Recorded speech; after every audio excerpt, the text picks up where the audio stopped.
নমস্কার,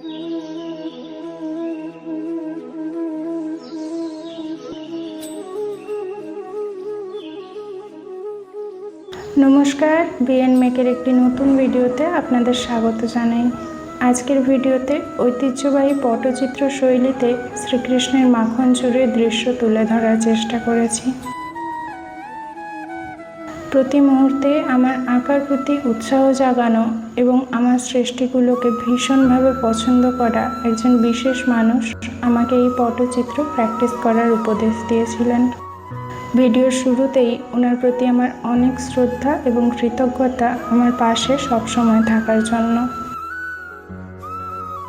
এই কাজটা করার সময় আমি সত্যি বুঝতে পেরেছি যে বাংলার প্রায় হারিয়ে যাওয়া এই পটচিত্র দেখতে যতটা সুন্দর ও চোখ জুড়ানো হয়, নিখুঁতভাবে এই কাজ সম্পন্ন করতে ঠিক ততটাই সময় এবং ধৈর্যের প্রয়োজন।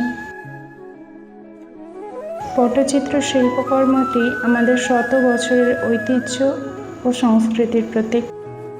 অবিভক্ত বাংলা অর্থাৎ বর্তমান পশ্চিমবঙ্গ এবং উড়িষ্যার অনেক জায়গাতেই এই পটচিত্রের চল ছিল।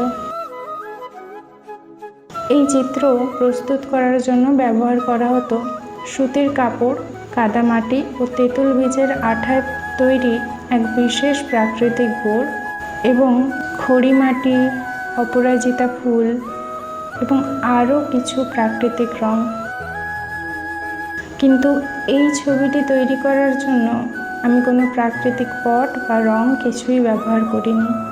এখানে আমি ব্যবহার করেছি ক্যানভাস পেপার এবং কিছু অ্যাক্রিলিক কালার। ঐতিহ্যবাহী ভাব বজায় রাখার জন্য কমলা, লাল, হলুদ এবং সবুজ রঙের কন্ট্রাস্ট তৈরি করেছি। কন্ট্রাস্টটিকে আরও সুন্দরভাবে সাজিয়ে তোলার জন্য চারিদিকে বর্ডার হিসেবে ব্যবহার করেছি সাদা রঙের আলপনা। ভিডিও শেষ হওয়ার আগে জানিয়ে রাখি, কাঁথির মধ্যে হাতে আঁকা মাটির জিনিসপত্র প্রয়োজন হলে আমার সাথে যোগাযোগ করতে পারেন। বাংলার এই ঐতিহ্যবাহী শিল্পকর্মটিকে বাঁচিয়ে রাখার আমার এই ছোট্ট প্রচেষ্টা আপনাদের কেমন লাগলো কমেন্টে অবশ্যই জানাবেন।